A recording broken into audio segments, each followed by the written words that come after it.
Right, welcome to management and cost accounting once again. So today we are going to be looking at variable or marginal and absorption costing. So based on the notes that were sent in the group earlier. So just to reiterate what has been said, what's going to be important here, the big determining factor, I think if you have observed the way these examinations seem to be, or the way our examiners, the route that they seem to be taking, there is quite a great deal of theory questions and a great deal of analysis from our part that's going to be required, right? So I really need us not to lose track of that, right? Not to lose track of that. So hence we have all these notes, and like I said, these notes will basically need you to read through just 3 times. They are very short notes, by the way. So just 3 times you'll be sorted with the notes. You won't have any problems. So this is a build up from what we've been doing, right, over the past weeks. So I think we learned, for starters, the cost terminology that we use in this module, and then thereafter we learned to separate between costs, right, either to classify them as direct costs or indirect costs, or maybe according to their behavior, variable and fixed costs. Specifically, those are the 2 main ones, but we do have the semi-variable and the stepped, right? We still do have those ones. But again, I drew your attention to the one that was very important, which also has been asked several times about, which is the semi-variable costs, right? And then what was important there was how you separate between those 2, right? Because those ones have a fixed and they have a variable portion, right? So there are certain tools that you will need to use in future where you might only need to use variable costs. Then under those circumstances, then you need to separate between those 2. So there are 4 methods, I think, that we identified from the last notes that you can use for such a distinction. So I think the one that's a favorite here is the high and low method, but there also is a statistical method. The high and low method can also be used there, the scatter diagram. I actually think on the notes there were quite a lot of methods that we put up, but I think just these 4 are important here, specifically the high and low, right? The high and low is important. Then the statistical method, regression analysis, it's good. We could also use it, but what's nice about that one is we will most likely be given a formula to use there. So it's just a matter of substitution. So nothing much. So with calculations really shouldn't scare you much when it comes to this module, because like I did say with regards to the other module, the calculations part is normally a big deal when it comes to second level, right? The second level where you are tested on whether or not you can apply a given formula, right? But here, over and above that, you need to be able to analyze, right? You need to be able to analyze what's going on, the practical, hence most of our questions that we get are scenario-based questions, right? So we should be able to get inside the scenario, get into the minds of the managers there, get into the boardroom, etc., and help them make some decisions. So that's what this is about. So I must say you are specifically being trained well, right? And then now, when it comes to the valuation of inventory, because for the most part, the reason why you want to pull up these costs is so that you can, pull them up to a cost object. At the end of the day, you are manufacturing something, so we'd like to know how much this is going to cost you, right? For various reasons, of course, but most of which is for decision making, to assist in decision making. So there are 2 broad methods that you can use, so which we can stretch them to the preparation of your income statements, right? We can stretch them further that way. So which is what we are doing today, the marginal costing and the absorption costing, right? So with marginal costing or variable costing, Now that we know how to separate between fixed and variable costs, so the ones that we make use of here in terms of our valuation of inventory when using the variable costing or marginal costing is in the name, right? You are only dealing with variable manufacturing costs there. So which means the valuation of your inventory at the end of the day is only going to include your variable cost if you're going to be using this method. So if you take this further and you draw, if you take this further and you draw an income statement out of that, then from that income statement, you can get contribution. I think you do remember. I think the last assignment that we're discussing for the semester module 3701 costing, there was quite a great deal of contribution, the calculations of contributions, right? But which is basically a carryover from second level, right? Nothing complicated there, right? So what we need to know now is what your contribution is basically, but we are going to be doing that on the next session. I'm going to ask 2 volunteers, right? I think we'll discuss that in the groups. 2 volunteers, one from the year module and the other from the semester module, to have a look, just to tackle questions on one questions, one on marginal costing and the other on absorption costing. Just a simple example on that. So I prefer not to be the one to do that on the next session. Right. So in variable costing, as you are going to see during our next session, you are going to be calculating contribution. So we need to know, therefore, what contribution is, right? What contribution is. So basically, in terms of formula, it's going to be your sales minus your variable costs. So which is all of your variable costs, right? Then after that, you would, of course, deduct your fixed costs if you remember that well, which will lend you on your profit. But we are going to deal with that there. So it's also fairly simple, but what I would love for you guys to check again is the importance of contribution. Why do we even calculate contribution? So whoever is going to volunteer on that is going to also check that out for us. Why do we calculate contribution, right? And then on the other side, now we have the absorption costing. So once you get a question, it's most likely that you will get a question that's going to be requesting you to prepare an income statement, right? The first thing to check is whether you are using the marginal costing or using the absorption costing, right?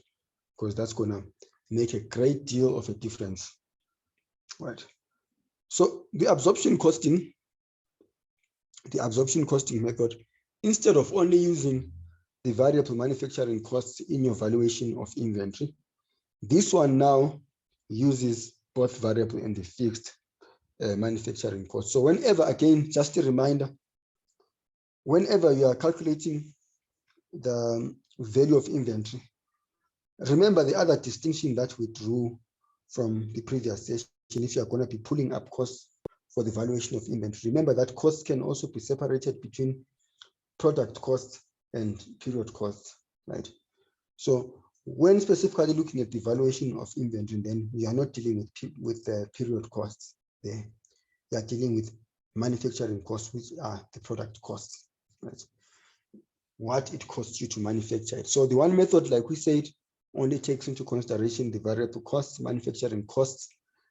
And then this other method, the absorption costing method, takes into consideration both of those, right? Just ensure that you don't find yourself including fixed administration in your valuation of inventory. Just take care of that. But we will see in the next session when we get 2 volunteers. All right. So these 2 methods will most likely be asked again to reconcile between those 2 methods. So the only difference between those 2 methods when it comes to the profit for the year, right, is going to be based on the fixed cost element that is absorbed on the one method and that is not included on the other method. So whenever we are reconciling that or reconciling between those 2 methods, then it's the fixed cost that we need to adjust for there. Just that, but we will see that again in a question. So that's also still second year stuff. So if we get this year, it's most likely going to be just a small part, right? But we will do that on the question. All right, but an important comparison, therefore, between those two, in as far as their impact on the profit, lies here on these notes. So number one, we analyze now when production is equal to sales. So under those circumstances, there is no difference, right? There's no difference because at the end of the day, the fixed costs and the variable costs are all going to be deducted. So the only difference is going to be when they are going to be deducted on the statement, right? So on the one, when you're using the absorption costing, you calculate gross profit, right? So to get your gross profit is going to be sales minus your cost of sales, right? And then from there, your fixed costs, your fixed manufacturing costs are going to be catered for on top when you're calculating your cost of sales, right? And then the period costs, then you just put up the period costs after you incorporate the period costs after your gross profit, right? That's the major difference with that. So at the end of the day, if all the units that you've produced, you have sold, then it's really not going to make a difference, right? Because all the costs are going to be deducted in one period, right? So the discrepancy is going to start when some of the units are left over, right? When there is, say, closing inventory, right? That is where the difference is going to start showing, right? So let's first look at the situation that I'm referring to. This is when your production is going to exceed your sales, right? So under these circumstances, now the absorption costing system produces higher profits in periods where production exceeds sales, right? So this can obviously be analyzed in what sense? Obviously, if you have your inventories left over, right?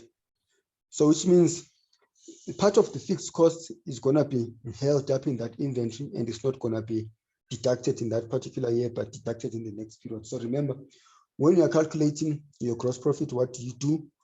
It's sales minus cost of sales. But to get your cost of sales, you deduct your what? Your closing inventory, right?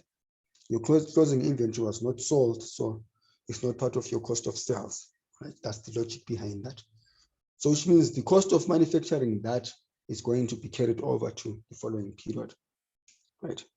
So under those circumstances, it simply means, it basically means that our profits are going to be, in other words, sorry, our costs are going to be undermined or they're going to be reduced because for that particular period, since they're going to be carried over to the next period, right? So the effect of that is a bigger profit, right? So that's what is being explained there. So a greater amount of fixed overheads in the closing inventory is being deducted from the expenses, which is our cost of sales there, and brought forward as opening inventory in the next period, right? So as a general rule, if production exceeds or is in excess of sales, the absorption costing system will show a higher profit than the variable costing system, right? So this has got to do with the matching concept. I think we did that FAC 15 something or 16 something. They talk about the matching concept, right? Your incomes, yes. Is it possible to expand the page you are sharing? It is too small. It is too small. Okay, but yeah, we have this on the group now. It's the notes that we put up on the group. I hope you are there. Yeah. I did receive it. Yeah, it's fine now. Let's blow it up. Right. And then what about if sales exceed production? Right. If your sales are exceeding production. So when sales exceed production, inventories decline, right? And with an absorption costing system, a greater amount of fixed overheads will need to be brought forward as an expense in the opening inventory than is being deducted in the closing inventory. As a general rule, if sales are in excess of production, the variable costing system will show a higher profit than the absorption costing there. So this is pretty much the opposite of what's happening there, right? So if that's the case, where sales are exceeding production, it simply means we are selling what we produced last year. So we have brought forward inventory from the last period. So it's going to be part of our cost of sales this period, right? And then if our closing inventory is much smaller, right, probably non-existent, then it basically means we are deducting quite a lot there, right? So we expect the opposite effect on that, right? So it's important sometimes, since we like talking about decision making, someone gives you financials. I like giving this example. Say your friend wants to start a business, right? Or has a business, sorry. And then they come to you and they want you to invest in the business, and then they bring their management accounts, right? And then because your friend is smart now, he wants to blow up the profits so they can choose either of those methods, right, to try and hoodwink you, knowing that one of those methods is going to report a higher profit than the other, just to give you the impression that things are working out, right? So make sure to analyze properly, to analyze the financial statements properly, right, to be able to draw correct conclusions about the performance of an organization. Right. So why would we use variable costing or marginal costing? So this is particularly very useful for decision making, right? So for the most part, if you are going to be drafting management accounts just to, to assist the management in making these decisions, then this one is going to be very useful, right? Marginal costing is going to be very useful. So the next speaker is going to be talking about the importance of contribution, etc. But some of the methods that we've done before that basically use this method, it's maybe going to be calculating things like break even. You want to decide maybe there's a limiting factor. You want to decide what quantities of what to produce, you see. So this is where this method comes in. So the separation of fixed and variable costs help to provide relevant information about costs for making decisions. So relevant costs are required for a variety of short-term decisions. For example, whether to make a component internally or purchase externally. This is one that I like the most, right? I like this one the most. So remember again what relevant costs are from the definitions that we put up in the first session, right? And what these relevant costs are. So this is where the issue also comes in right here. All right, so in addition, the estimation of costs for different levels of activity requires that costs be split into fixed and variable elements. So this is when now you will most likely come across mixed costs, right? You will most likely come across mixed costs. So they are not going to tell you that this is a mixed cost. Ne? They are not going to tell you that. I'm hoping that they don't do that. They don't tell you that it's a mixed cost, but they give you a characteristic of or a description that seems to allude to that it's a mixed cost. Then you can pick it up from there. So some of the examples that we spoke about, I think, was electricity, maintenance costs. Some of them, they have a fixed and a variable element to them, right? So then you might be required, therefore, to use those methods that we discovered to distinguish between those two, and then help the organization make decisions. So remember, these are estimates, right? We are estimating costs. It's very hard to tell the actual cost.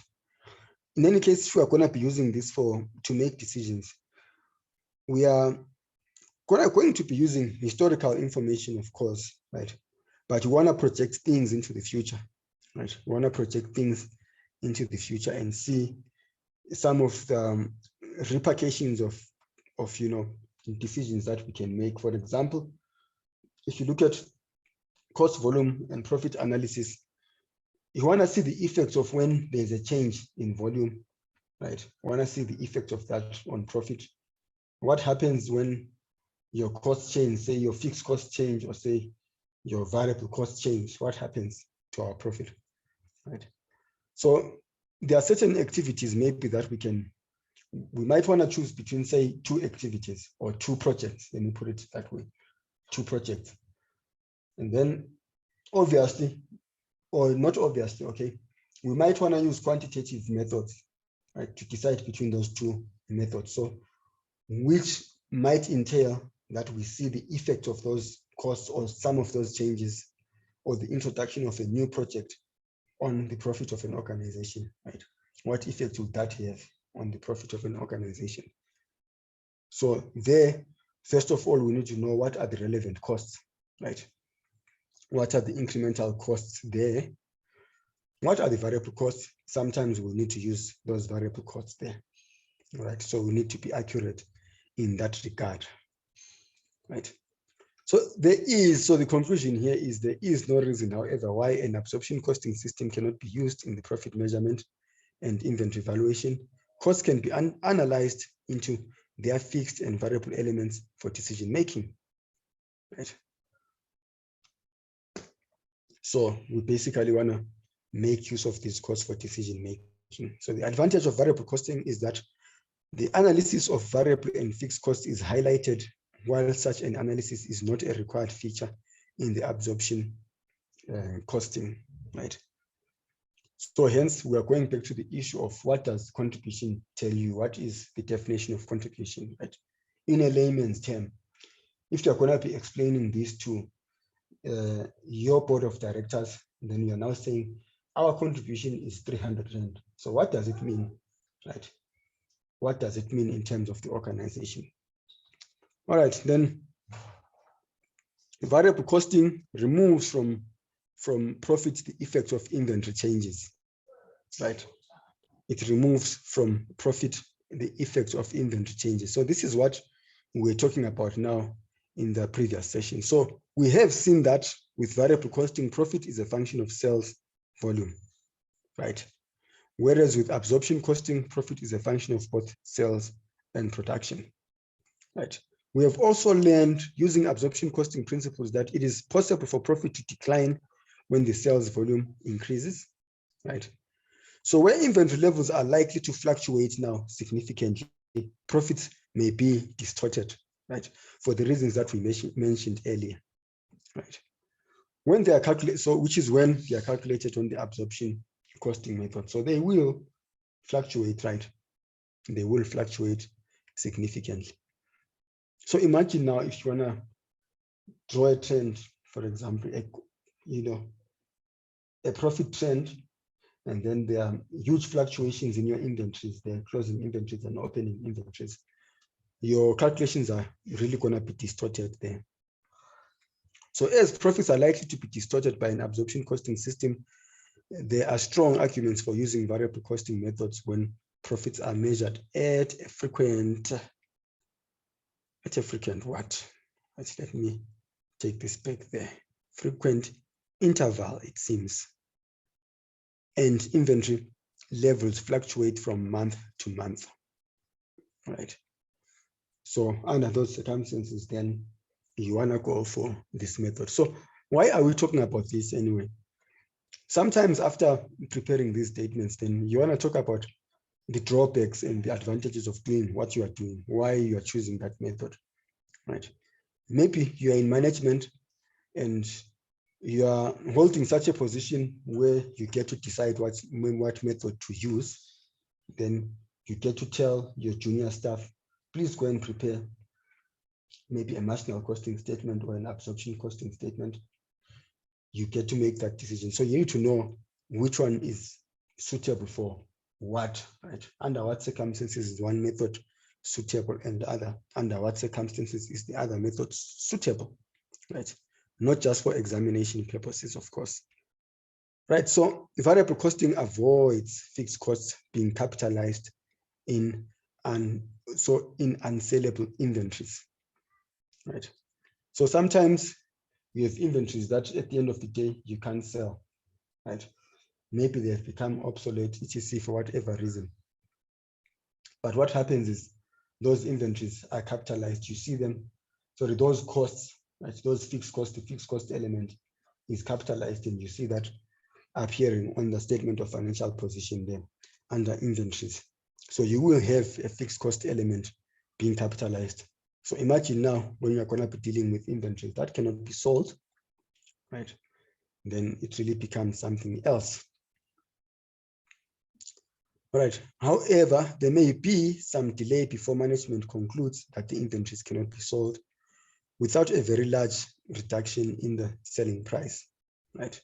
So in the meantime, the inventories will be overvalued, and the overall effect may be that the current period's profits will be overstated. All right. So this we have discussed why they become overstated.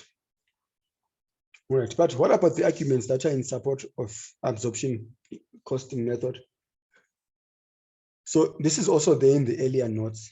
Again, we also do have this in the earlier notes, but it's worth repeating again. So absorption costing does not understate the importance of fixed costs, right? Some people may argue that, or do argue that, decisions based on variable costing may concentrate only on sales revenue variable costs and ignore the fact that fixed costs must be met in the long run. So at the end of the day, we have fixed costs, right? So we don't want to ignore those fixed costs. Go around giving ourselves the impression that we are doing good, right? Or maybe, like in the example here that's given, it might affect our pricing decisions if we're only going to be based on variable cost. So there are certain circumstances where variable costing works, right? But it's not in the circumstance where you want to come up with a price, right? When you want to come up with the best price.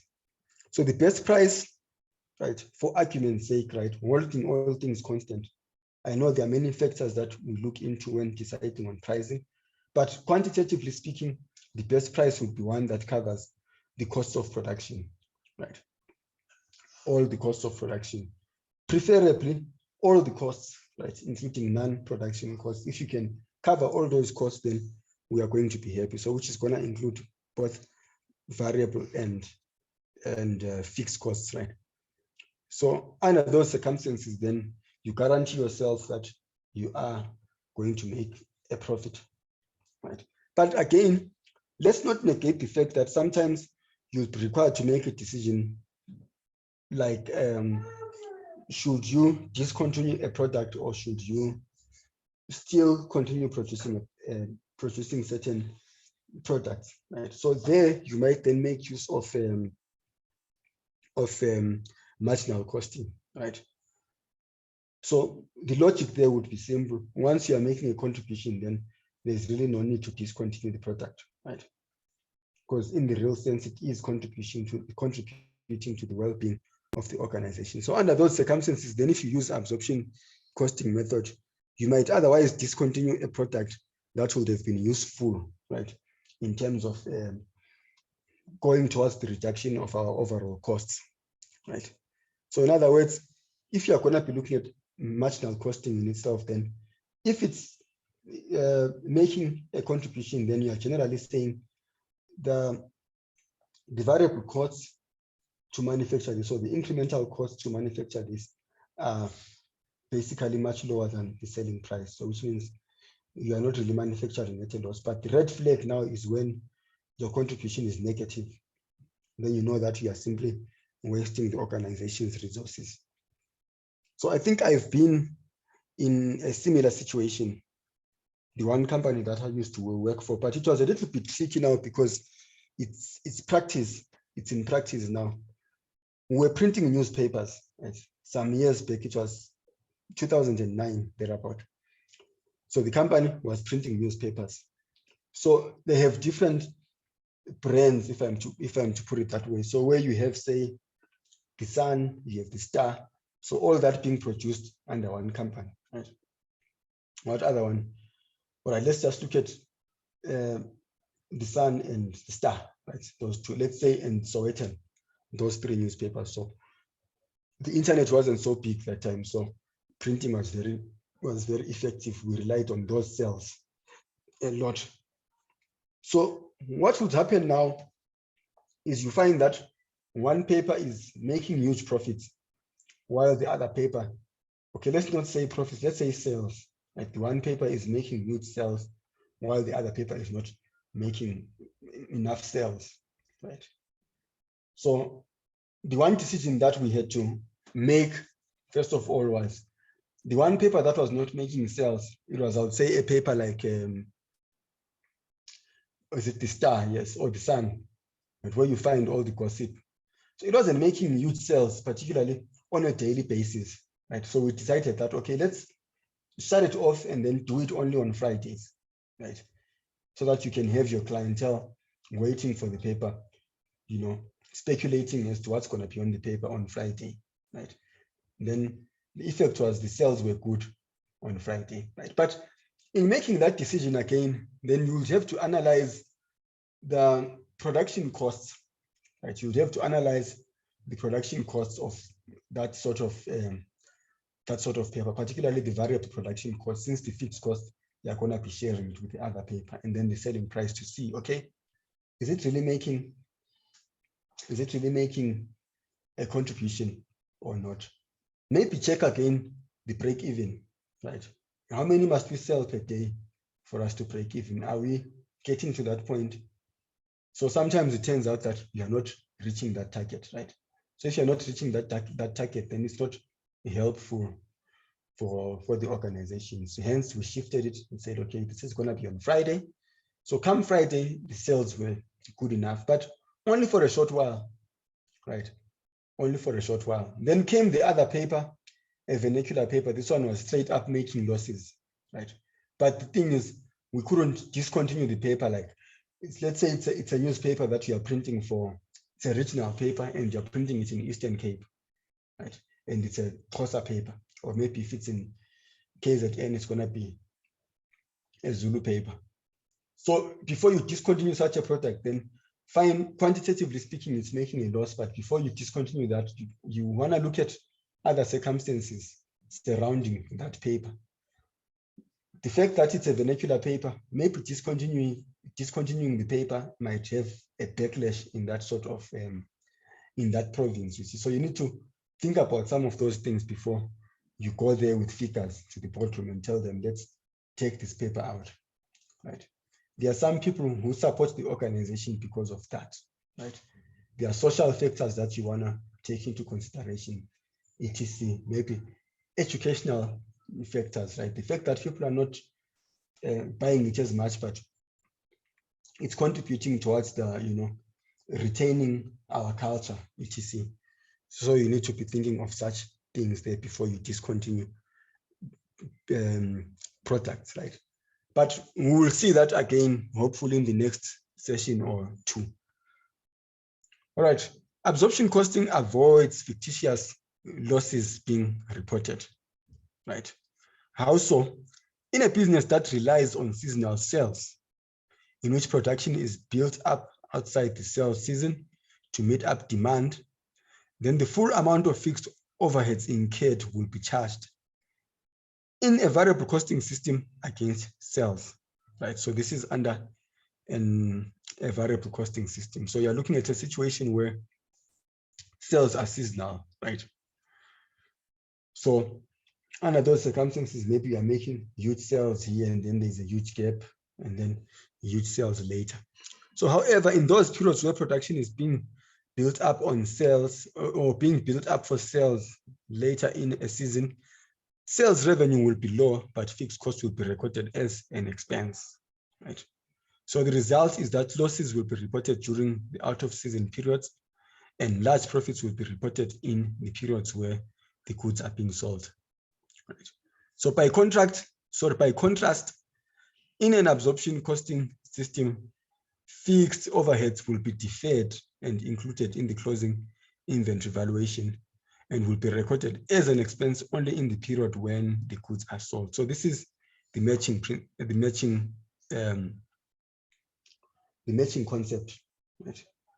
This is the matching concept right there. So let's say there's a situation now where you have your year end, all right, your sales are seasonal, right? Your sales are only in summer, right? So you can expect that in winter, the sales are going to be few and you're going to be recording losses. So what if your year end is in June and you're using the variable costing system? So there is a case now where the users of those statements are going to think the company is not doing well. you see. Or maybe sometimes it's gonna be closing at a time when the sales are good. You see, so all those discrepancies there are sorted out when you are using the variable, the absorption costing system, where the revenues will need to be matched with the costs, right? So revenue, so when you sell, then that's when you recognize the expense. So that's what we are talking about right there. All right. And then again, obviously, the straightforward one is the fixed overheads are essential for production, so we don't want to ignore those. So proponents of the absorption costing argue that the production of goods is not possible if fixed manufacturing costs are not incurred. So consequently, fixed manufacturing overheads should be allocated to the units produced and included in the inventory valuation. And then the big one, I think that we had in the other notes, is the consistency with the external reporting, right? So your IAS number 2 would prefer you to use the absorption costing method. That is the preference there.